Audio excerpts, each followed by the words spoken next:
आज हमारी जर्नी की शुरुआत लखनऊ से हुई और हम निकल चुके अपनी जर्नी की तरफ। सो वेलकम गाइस, मेरा नाम है राघव और मेरे इस नए व्लॉग में आप सभी का स्वागत है। और आज हमारी जर्नी स्टार्ट हो रही है और मैं आपको बता दूं, मैं कोई प्रोफेशनल व्लॉगर नहीं हूं और मैंने पहले भी ऐसे वीडियोस डाले हुए हैं पर कोई वायरल नहीं हुआ क्योंकि नॉर्मल बंदा हूँ और मुझे बहुत अच्छे से व्लॉग बनाना नहीं आता। बट मैंने स्टार्ट किया है, आप लोग का सपोर्ट रहेगा तो मैं धीरे धीरे सीख जाऊँगा। और हम जयपुर के लिए निकल रहे थे तो हमने जो टिकट बुक की थी वो लखनऊ से की थी और अब हम लगभग पहुंच चुके हैं जयपुर। और वहाँ पे भाई साहब ठंड बहुत ज़्यादा थी और हमें निकलना था खाटू श्याम के लिए। ये है केंद्रीय बस स्टैंड सिंधी कैंप। तो अगर आपको खाटू श्याम जाना है या और कहीं जाना है और आप हवा महल और इन सब के आसपास हैं तो आप यहाँ से बस ले सकते हैं। ये प्लेटफॉर्म नंबर 3 पे आपको जो भी चीज़ें आपको देखनी है वो आप जहाँ भी जाना है उस पर लिखा हुआ होता है। जैसे ये सामने लिखा हुआ है ना, ये लिखा हुआ है कि प्लेटफॉर्म नंबर 1 के पास लिखा हुआ है दिल्ली चलने का। तो ऐसे पहचान सकते हैं कि आपको कहाँ जाना है और कौन से प्लेटफॉर्म पे जाना है। बस ये है, जहाँ पे ये नहीं लिखा हुआ है यहाँ खाटू श्याम के लिए बिल्कुल भी लोकेशन नहीं लिखी हुई है कि ये खाटू श्याम जा रही है कहीं भी। तो ये जो लोकेशन है सिर्फ यही है। प्लेटफॉर्म नंबर लिखा 3 है पर है ये 2, प्लेटफॉर्म नंबर 2 ही है। और यहाँ पे ये सिर्फ खाटू श्याम की सबसे ज़्यादा भीड़ है। तो इस समय अगर वहाँ सबसे ज़्यादा भीड़ है, आप समझ लीजिए कि खाटू श्याम जाने की। तो हम भी वहीं पे खड़े हुए हैं और खाटू श्याम जाने की बस का वेट कर रहे हैं। तो आप लोग भी अगर खाटू श्याम जाना चाहते हैं तो आप सिंधी कैंप से ही ले लीजिए। अगर आप हवा महल और यहाँ सब के आसपास हैं तो आपका सबसे नज़दीकी बस स्टैंड यही होगा। ठीक है, वेट करते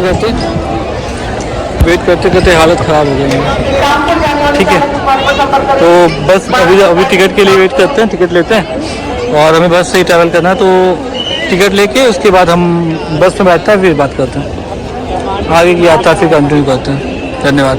जय श्री राम।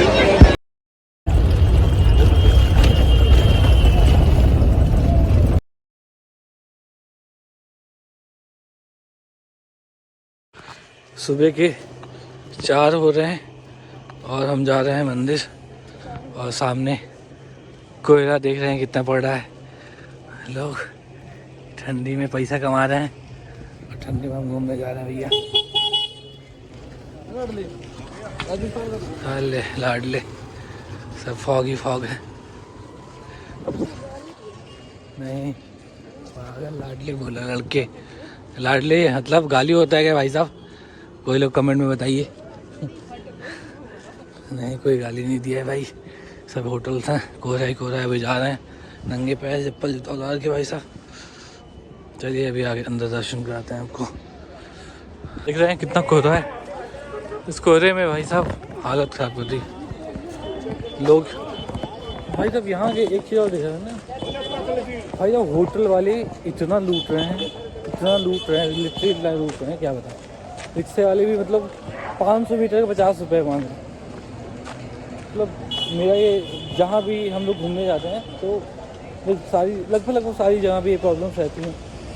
तो जहाँ तक मेरी वीडियोस पहुँच रही हैं मेरी, मैं चाहता हूँ ऐसा होना चाहिए कि सरकार को ये ध्यान देना चाहिए कि एक रेट लिस्ट हो, वो फिक्स हो, होटल कितने का है या कितने का दे सकते हैं, और या स्कूटी रेंट पे है वो कितने का है, टेम्पो अगर कर रहे हैं वो कितने का है।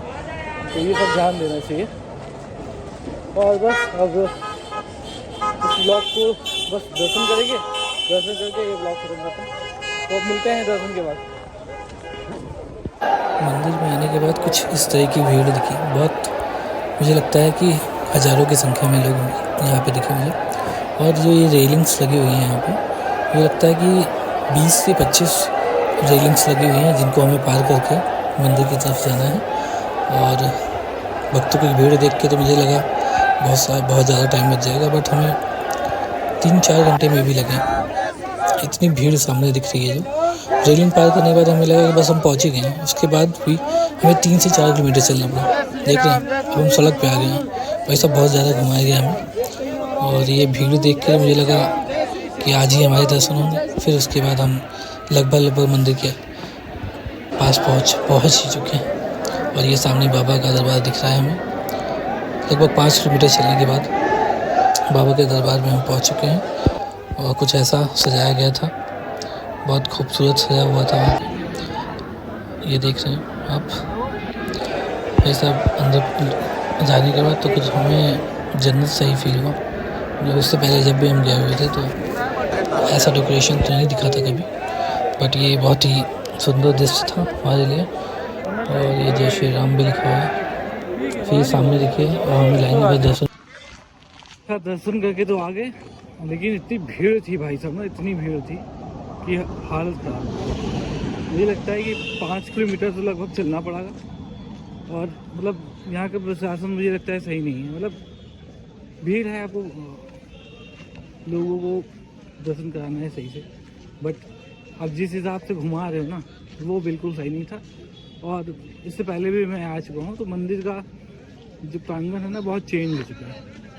और उसकी वजह से उन्होंने जिस हिसाब से चेंज किया है, उस हिसाब से लोग सही से दर्शन नहीं कर पा रहे। पहली बात तो रेलिंग्स लग चुकी हैं, जो पहले रेलिंग के पास वो तो दर्शन कर लेगा, 5-6 रेलिंग से उधर है, वो कहाँ से दर्शन कर पाएंगे। तो फिर मुझे लगता है कि प्रशासन को यहाँ पे जो भी समिति है उनको ध्यान देना चाहिए कि थोड़ा सा इन सब चीज़ों पे ध्यान पहले देना चाहिए था, कि लोग इतनी दूर से आते हैं, इतनी मेहनत करके आए हैं, कहीं से भी आते हैं लोग। मैं उधर से आ रहा हूँ अगर दर्शन करने, तो इस तरीके से फिर निराशा आ सकती है ना फिर इंसान। पर ठीक है, मेरा तो दूसरी तीसरी लाइन थी, भगवान को मैंने देख लिया। वहाँ वीडियो फोटोग्राफी अलाउ नहीं है, तो उनको जी भर कर तो नहीं देख पाया। मतलब छोटे से मूवमेंट था, ऐसे देखा उनको, बस उसको हटाने लगे।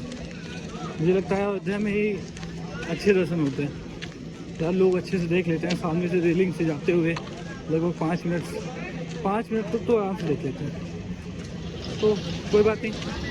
और यहाँ पे अब यहाँ से निकलेंगे, चाय वगैरह पिएंगे और यहाँ से निकलते हैं अब जयपुर। और ये ब्लॉग यहीं पे ख़त्म होता है।